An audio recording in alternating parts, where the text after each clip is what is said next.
What's up everyone? I'm Tim and this is my channel 40 Times Around, where we talk about everything related to motorcycles, camping, traveling, and adventure. And today we're going to talk about how to plan an itinerary for a motorcycle trip so you can get the most fun, excitement, and enjoyment out of your next vacation and maximize your time off from work right after this.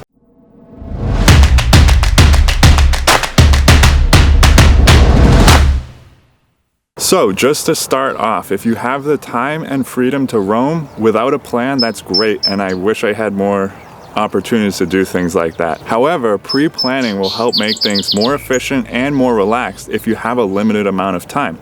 You'll be able to pack more into your adventure, and you're less likely to miss anything that you might have wanted to see but didn't know about until you were home. I actually remember on my first trip, I came home from a huge ride around the United States. I was telling somebody about Mount Rushmore, only to find out that I had completely missed Crazy Horse, which was something I would have loved to see, but I didn't know to look for it.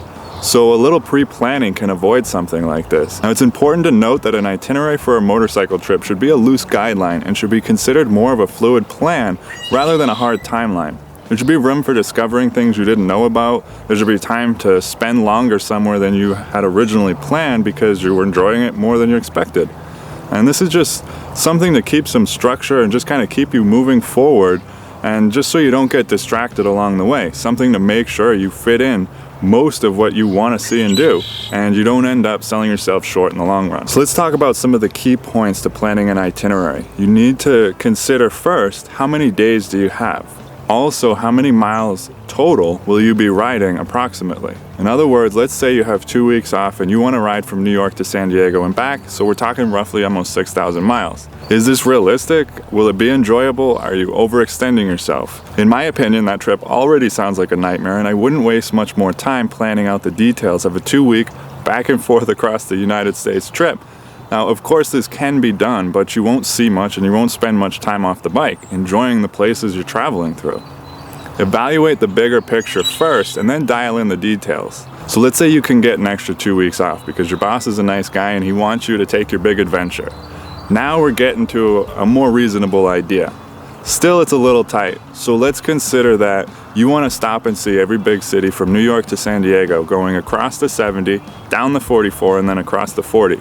That would mean Philly, Pittsburgh, Columbus, Indianapolis, St. Louis, Springfield, Oklahoma City, Albuquerque, Phoenix, and then San Diego. And that's going to eat up a lot of time and may not be realistic either. Now, the way I like to try and do things is to eliminate anything that I can get to with a long weekend trip, because those can be done later, and you don't want to come home from a long trip feeling disappointed because you didn't have time to go to Julian Pie Company when you were already so close to it and so far from home, not knowing when you will get back that way. Try to think of your time like money in terms of a budget. You only have so much time to spend, so make sure that save that time for the stuff that's more difficult or more involved to get to. In other words, the stuff that's further away. So you could probably do away with the first 4 major cities and try to get straight to St. Louis. Those other cities can easily be reached and explored in a weekend trip, so don't take from your time budget on a big trip to go somewhere that you can access in a weekend. Another thing I would consider is that you see everything along the way that you want to see. It may seem like, based on what I said about seeing the far away stuff first, that you would want to get to the turnaround point and then see everything on the way back. However, you should be prepared to reroute and change your plans. Maybe you hear about something cool or interesting off the 10, so you want to go home a different way. The trick is, though, you don't want to arrive in San Diego on week 3 of a 4-week trip. And this is where your itinerary comes in. It will keep you on target for your goal. You know, sometimes you have to leave a place wanting more, and this is not such a bad thing. It will help you decide where you want to go on your next big trip.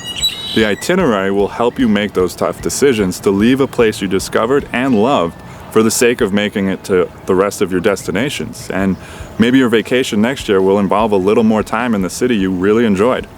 Remember in your itinerary to set goals and not hard facts. You don't want to end up putting unnecessary pressure on yourself. Some more things to remember are to plan on more miles than you think. You need to account for unexpected side trips, rerouting, and delays due to weather, and most commonly getting really lost.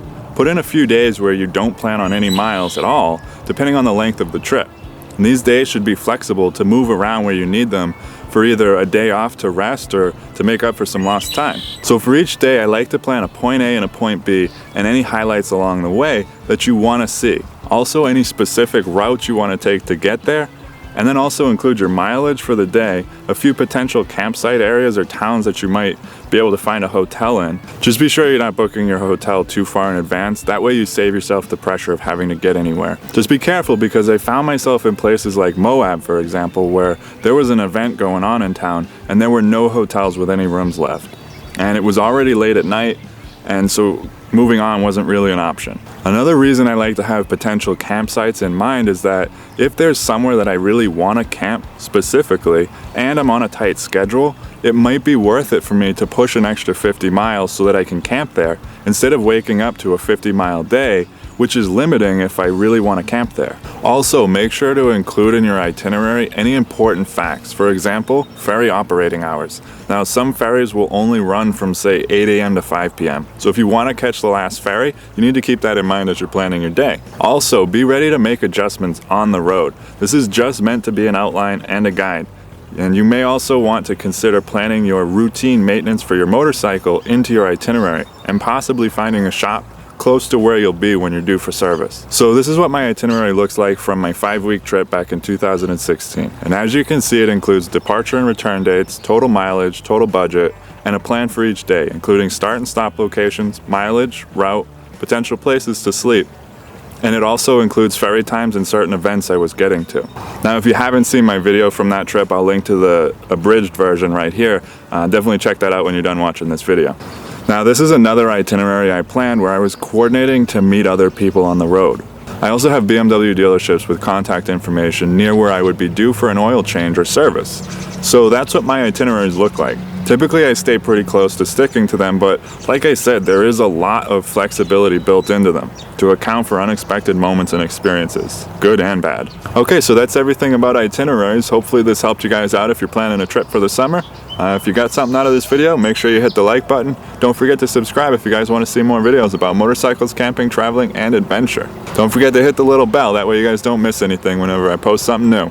Thanks for watching, see you next time.